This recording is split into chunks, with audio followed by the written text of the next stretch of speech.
How's it going? Pastor Andrew coming at you with another thought of the week. One of the things that I think is very, very important to keep in mind is this word called perspective. As we have, it's a history major, history background, and having the enjoyment of studying a past, whether it's American history or European history or just world history.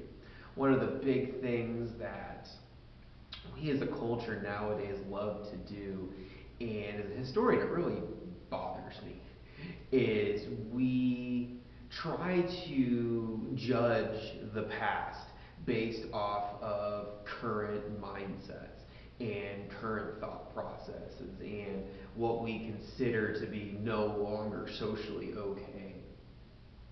And that's a really dangerous path to go down.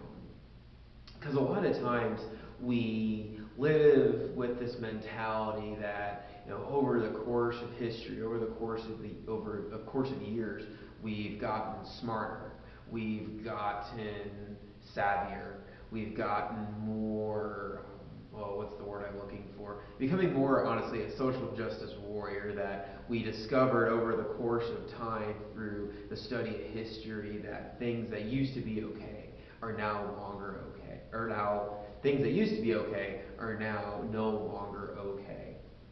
And there's nothing wrong with that. The problem that we face, though, is we tend to look at the past and try to erase it because we're now looking at the past with a modern day focus and a modern day lens.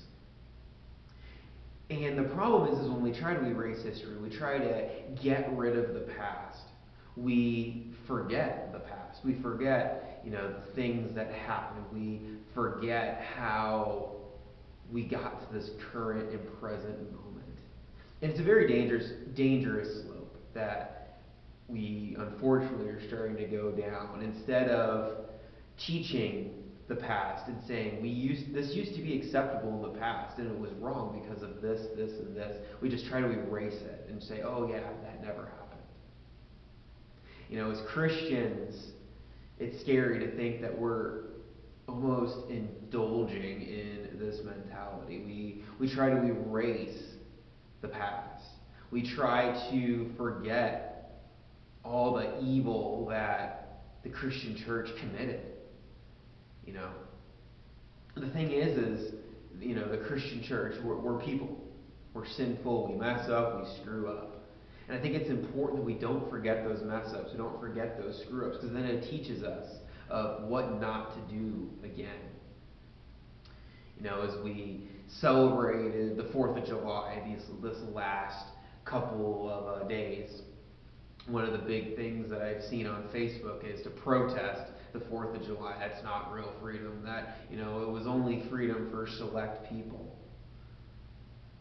We focus so much on this dirty past that America has, and we do not have a good track record. There's things in American history that are atrocious, things that never should have happened. And the thing is we tend to focus so much on the negativity. We tend to focus so much on all of the black spots and the black stains that we lose sight of, hey, maybe there is like one or two things that we've done that's good. Our life is the same exact way. I've discovered that I or somebody could do 100 good things and do one bad thing, and we immediately focus on that bad thing. Why do we do that? Why do we do that in our life? We are so quick to point out the negativity. We're so quick to point out the bad. And then we wonder why we are such a bad, negative culture. Instead, we need to look for the good. Yeah, that person did bad things. Yeah, that person said a terrible thing. But so have I. So have you. So have all of us. Let's focus on the good in people. I think we've really lost sight of that. We've lost sight of that people can do good things. Right now with all of the police brutality and everything like that, yeah, there are bad cops out there. But we tend to only focus on bad people with the law. What about the countless good cops out there? What about the countless good members of society? Not every African American is a thug or somebody that's going to go out and do bad things and commit crimes. Not at all. Some, yes, but just like police officers, there's some good and there's some bad. We've lost sight of looking for the good in others. We've lost sight in understanding that there are good sides to bad things. One of the hardest pills to swallow when I was taking theology is in every single way, shape, or form, God is going to be glorified. Even in those bad times, in those bad events, God is ultimately going to be glorified, whether we have an understanding of that.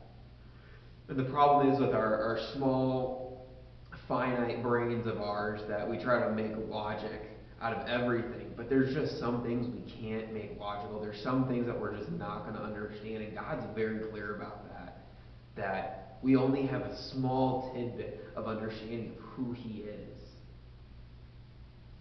He just calls for our love and our obedience. And He's revealed to us what we need to know. Again, something that we've lost sight on in this age of technology. We believe that it's our right as Americans to know every last little possible thing that's happening.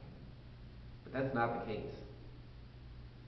We've forgotten that there's things that happen behind the scenes that we're not privy to, and we shouldn't be privy to. And having a security clearance in the military, I've had to go through those background checks, and it's pretty scary how much stuff they know. And I only have a top secret security clearance, and that's just a lower level security clearance. But the fact of the matter is, there's things in this life and things in this world that we're not going to know. There's things about God that we're not going to know. And that's where faith comes in. Faith is the ability to take that leap and saying, God, I don't know everything about you. I only know a small bit about you. I only know a small bit about who your Son is revealed through the Bible. But I'm going to put my trust, faith, and hope in you. That's what counts. That's what matters.